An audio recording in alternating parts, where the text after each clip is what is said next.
عليكم ورحمة الله وبركاته حبايبي أبطال سنة تانية إعدادي اللي داخلين تانية إعدادي السنة دي. سبق قبل كده واتكلمت معاكم في فيديو إن منهج تانية إعدادي منهج طويل ومحتاج مذاكرة كتير، فمحتاج إن احنا نبدأ فيه بدري ونلم فيه حاجات مهمة جدا في أولى إعدادي. لو عرفناها كويس جدا وتأسسنا فيها صح هيبقى بالنسبة لنا منهج تانية إعدادي إن شاء الله مش صعب ومفهوش حاجة. طيب مبدئيا عايزين نفتكر بس كده كام حاجة. حد فاكر مجموعة أعداد العد؟ مجموعة أعداد العد اللي هي الأعداد اللي احنا بنعد بيها، اللي هي 1 2 3 4 5 إلى ما لا نهاية، ملهاش آخر طبعا. وكبرنا بعد كده وخدنا مجموعة الأعداد الطبيعية وقلنا إن احنا بنزود لها صفر، بقول صفر 1 2 3 4 5 إلى ما لا نهاية. دي مجموعة الأعداد الطبيعية. بعد كده كبرنا في سنة 6 ابتدائي وخدنا مجموعة الأعداد الصحيحة، وعرفنا إن مجموعة الأعداد الصحيحة يعني هي كأني بزود الأعداد طه وبحط عليه الأعداد السالبة. فعرفت إن في صفر في النص، وأنا ماشية يمين ببقى ماشية موجب، وأنا ماشية شمال ببقى ماشية سالب. طبعا الأعداد الموجبة أكبر من الأعداد السالبة، يعني صاد كلها عبارة عن طه وبزود عليها صاد السالبة. كبرنا بعد كده في اولى اعدادي وخدنا مجموعه الاعداد النسبيه، وعرفنا ايه هي مجموعه الاعداد النسبيه، اللي هي الاعداد اللي بتبقى في صوره الف على ب، يعني بسط ومقام، بس بشرط ان الف وب دول يكونوا اعداد صحيحه، وكمان ان المقام لا يساوي الصفر. يعني زي مثلا 3 على 5 ده موجود في نون، زي لما اجي اقول 4 على 10 ده موجود في نون، زي لما اجي اقول 15% عشان دي معناها 15 على 100 ده برضو موجود في مين؟ في نون. ومهم جدا ان احنا نفتكر الاعداد النسبيه، لان احنا السنه دي ان شاء الله هناخد مجموعه الاعداد غير النسبيه، فابقى عارفه ان النسبي اللي ينفع احطه في صوره الف على ب بحيث ان يكونوا دول اعداد صحيحه، واللي تحت المقام مش بصفر. طيب حاجة كمان مهمة برضو عايزين نفتكرها، ازاي كنا بنجمع ونطرح الحدود المتشابهة والمقادير كمان المتشابهة. الأول كده يعني ايه أصلا يا ميس الحدود والمقادير الجبرية المتشابهة؟ متشابهة يعني لما اجي مثلا أكتب 2 س و3 س، الرمز هنا س والرمز هنا س، هنا أس واحد وهنا أس واحد، يبقى دول متشابهين. طب لو انا كتبت يا ميس س اس 2 وس بس، لا دول مش متشابهين. ليه؟ لان دي س ودي س، بس دي اس 2 ودي ما فيهاش اسس خالص، يبقى دول ما ينفعش ولا اجمعهم ولا اطرحهم. طب يا ميس لو هي كانت س اس 2 وصاد اس 2، هو هنا الاس زي بعض، لكن دي س ودي صاد، دول برضو ما ينفعش ولا اجمعهم ولا اطرحهم. يبقى انا امتى اعرف اجمع او اطرح؟ لما يكون الرمز زي الرمز والاس زي الاس. مش مشكلة الرقم اللي قدامها ده، المعامل بتاعها مش مشكلة، المهم ان الرمز يبقى زي الرمز والاس زي الاس. لو الرمزين زي بعض بس الاسس مختلفة ما ينفعش اجمع او اطرح. طب لو الاسس زي بعض والرموز مختلفة برضو ما ينفعش اجمع او اطرح. فمثلا لما قابلني سؤال زي ده 2 الف زائد 3 الف، انا هنزل الالف زي ما هو واقول 2 زائد 3 كام؟ 5. كأني بقول لك 2 ارنب زائد 3 ارنب، ما هما يطلعوا لي في الكام؟ 5 ارانب، يبقى 5 الف. طب لما اجي اقول 5 س ناقص 3 س، يبقى في الجمع والطرح انا بخلي الرمز زي ما هو اهو، انزل السين وكأني بشتغل خالص زي 6 ابتدائي. 5 ناقص 3 2، يبقى 2 س. طب هنا سالب 3 س أس 2 زائد 5 س أس 2، والله دي س أس 2 ودي س أس 2، يبقى هنزل الس أس 2. يبقى أنا دلوقتي هجمع الأرقام بس، سالب 3 وموجب 5، سالب 3 وموجب 5 دول مختلفين، طالما مختلفين يبقى أنا هطرح، يبقى هقول 2 بإشارة الكبير اللي هي الخمسة موجبة، يبقى هي موجب 2 س أس 2. واللي عنده لخبطه في ازاي بنجمع او نطرح الاعداد الصحيحه الموجبه والسالبه مع بعض يبص على الفيديو بتاعي بتاع سنه تاسيسي اولى اعدادي او بتاع 6 ابتدائي، هيلاقيني بشرحها بالتفصيل ان شاء الله. طيب هنا 3 صاد ناقص 4 صاد، دي صاد ودي صاد، فهنزل الصاد واقول 3 ناقص 4، 3 ناقص 4 يبقى هيطلع سالب 1، وممكن اكتبها كده سالب 1 صاد، والاحسن اشيل الواحد خالص واقولها سالب صاد. طيب نيجي هنا بقى عندي كذا حاجة، طب هعمل ايه؟ هل ينفع اجمع الف وب؟ لا.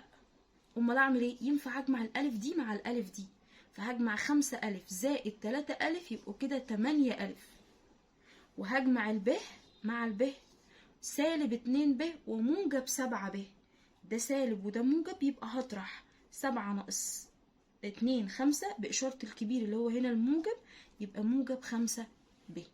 وخلي بالنا لأن ده مهم جدا، لأن احنا هناخد الجمع والطرح السنة دي، بس بدل ما هي رموز هنخليها جذور تربيعية وجذور تكعيبية كده يعني، بس هي نفس الفكرة بالظبط، فلازم نكون عارفين أو نفتكر كنا بنحلها ازاي. طيب بعد كده اللي عايزين نفتكره الضرب بقى والقسمة. وقبل ما نفتكر الضرب والقسمة عايزين نفتكر قاعدة الإشارات. قاعدة الإشارات دي بنستخدمها في الضرب والقسمة بس. لما بنضرب عدد موجب في موجب الناتج بيطلع موجب، واما نضرب سالب في سالب الناتج يطلع برضو موجب، لكن لو سالب في موجب او موجب في سالب او على ده الناتج بيطلع سالب. يبقى لو الإشارتين متشابهين زي بعض الناتج يطلع موجب، سواء كانوا موجبين زي بعض او سالبين زي بعض، لكن لو مختلفين الناتج يطلع سالب. طيب كنا بنضرب ازاي؟ فاكرين في سنة 6 ابتدائي لما كنا بنيجي ناخد 2 أس 2 في 2 أس 3 كنا بنعمل ايه؟ بننزل الاتنين ونجمع الأسس، أقول 2 و3 5. فالضرب كنا بننزل الرقم زي ما هو ونجمع الأسس، نفس الكلام ده بالظبط هنعمله بس بالرموز. يعني هقول 2 في 3 6 عادي.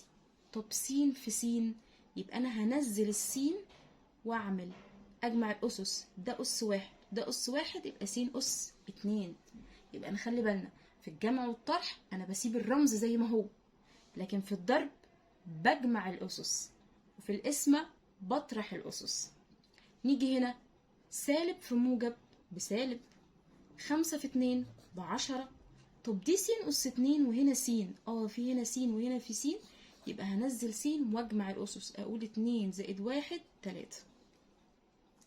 طيب هنا قسمة بس ده موجب وده سالب، موجب على سالب بسالب، 30 على 5 فيها 6، س أس 3 على س أس 2 دي فيها س دي فيها س، يبقى هنزل السين واطرح الأسس عشان دي قسمة، 3 ناقص 2 1.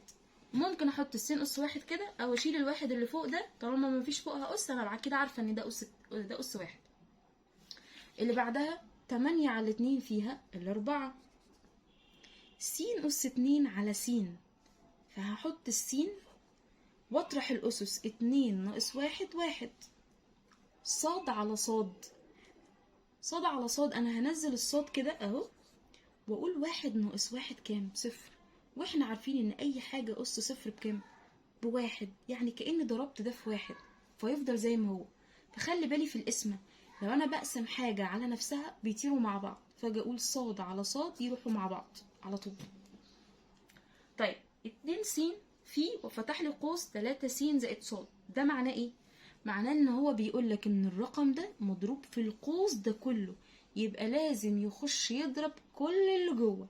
يبقى ال2 س هتضرب ال3 س وال2 س هتضرب الصاد، فاقول 2 في 3 ب6 وس في س، يبقى دي س واجمع الاسس يبقى س اس 2.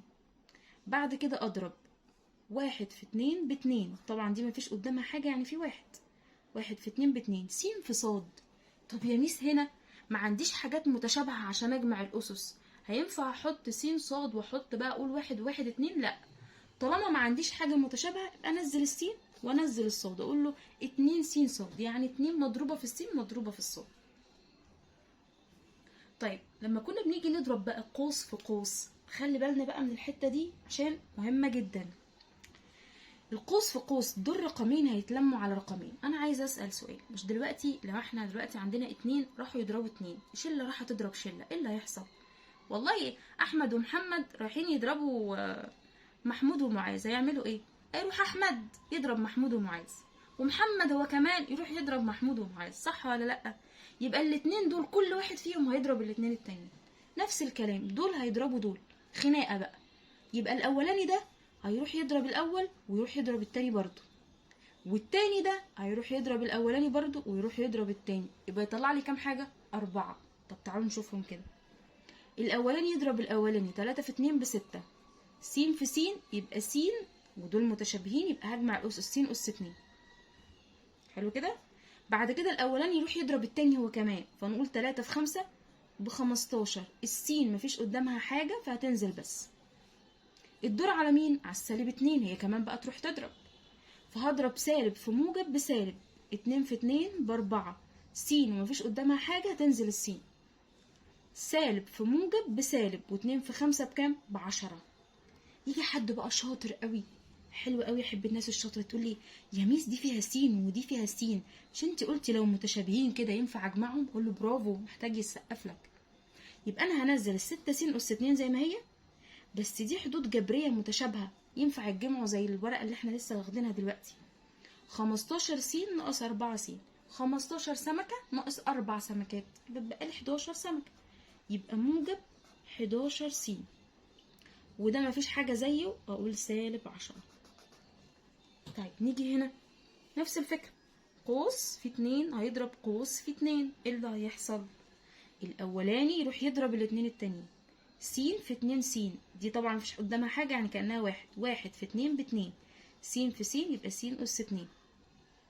اللي بعدها س في -3 ص، موجب في سالب بسالب، 1 في 3 ب3، س في ص يبقى هنزلهم س ص. بعد كده التاني بقى يجي عليه الدور، يضرب الاولاني ويضرب التاني، موجب في موجب بموجب، 4 في 2 ب8، صاد في س او س في صاد الاتنين واحد يبقى 8 س صاد. بعد كده موجب في سالب بسالب، 3 في 4 ب12، صاد في صاد يبقى صاد، واجمع الاسس عشان دول متشابهين، صاد اس 2. في حد شاطر هياخد باله دلوقتي يقول لي ايه الحقيقه يا ميس، ده س صاد ده س صاد، الرموز زي بعض والاسس زي بعض، يبقى دول ينفع يتجمعوا مع بعض. اقول له برافو عليك. فهنزل الاتنين س اس 2 زي ما هي، دول هاخد منهم واحده بس اللي هي س صاد، واجمع بقى الارقام، -3 وموجب 8 مختلفين يبقى هنطرح، 8 ناقص 3 5، بإشارة الكبير اللي هو الموجب عشان دي 8 يبقى موجب 5. وطبعا -12 صاد أس 2 مفيش حاجة زيها، تنزل زي ما هي.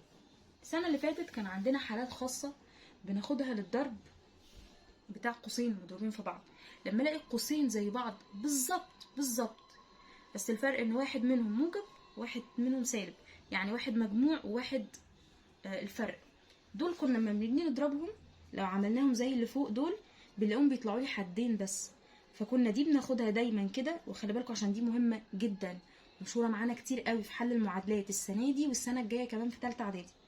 قوسين زي بعض بالظبط، بس مرة اشارتهم بالموجب ومرة اشارتهم بالسالب. لما بنيجي نضربهم بنضربهم ازاي؟ بقول الاول في نفسه ناقص التاني في نفسه، سهل قوي. الاول في نفسه ناقص التاني في نفسه، دي الحالة بس اللي فيها عددين زي بعض، س وس، 3 و3، بس مرة موجب مرة سالب، فهضرب س في س، س في س يبقى س واجمع الأسس أس 2، ناقص التاني في نفسه، 3 في 3 ب9. خلصت المسألة كده، أسهلهم وأحسنهم وأكترهم انتشار وتكرار في الامتحان. طيب هنا أهو زي بعض بالظبط، بس مرة موجب مرة سالب، يبقى هضرب الأول في نفسه صاد في صاد، صاد أس 2، ناقص تاني في نفسه 5 في 5 ب25. هنا 4 س في 4 س، وهنا -9 وهنا موجب 9 زي بعض بالظبط، الفرق في الإشارة، يبقى الأول في نفسه 4 في 4 ب16، س في س بس أس 2، ناقص التاني في نفسه 9 في 9 ب81. طيب يا ميس لو عندي قوس أس 2، يعني إيه أس 2 دي أصلا؟ كلمة أس 2 اللي فوق دي معناها إن أنا كأني بكرر الرقم ده مضروب في نفسه مرتين، 3 س زائد 2 في 3 س زائد 2.